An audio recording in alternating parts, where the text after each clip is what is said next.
Aujourd'hui, c'est vrai que c'est une super bonne température et un peu d'air frais, mais c'est vrai que c'est vraiment agréable. Là, je pense que les gens reviennent avec plaisir, du coup, enfin se baigner et pas rester juste sur la plage, quoi. Les Stéphanois l'attendaient depuis plus d'un mois, ce drapeau vert qui flotte à nouveau dans le ciel de Saint-Victor. Courir dans l'eau, jouer au ballon, nager. Elle est tout détruit, mon château! Autant de plaisirs dont les Ligériens étaient privés depuis le 4 juillet dernier. La réouverture de la baignade est donc particulièrement bienvenue. Un lieu qui est à côté de Saint-Étienne, on peut y aller en bus, c'est super. Et on ne pouvait pas le faire. C'est vrai que c'était dommage, surtout pour les petits. C'est vrai qu'il a fait super beau.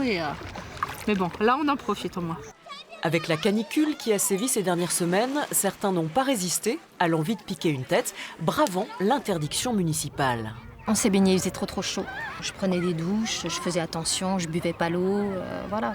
Pourtant, ce n'est pas une très bonne idée, car l'interdiction de baignade est due à la présence de cyanobactéries, des algues vertes qui prolifèrent en cas de forte chaleur et qui sont toxiques pour la santé.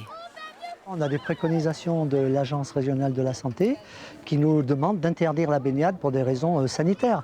Parce qu'effectivement, si les gens se baignent, ça risque de provoquer de l'urticaire, des nausées, des diarrhées, enfin, etc., etc. Des algues qui ont aussi l'inconvénient de rendre l'eau trouble et de compliquer le travail des sauveteurs en cas de noyade.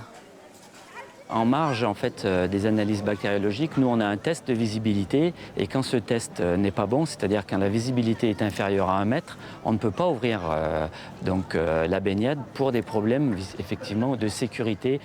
Pour l'heure, tout est rentré dans l'ordre, mais en cas de nouveaux pics de chaleur, les algues pourraient refaire leur apparition. Impossible donc d'assurer que la baignade sera possible jusqu'à la fin de l'été.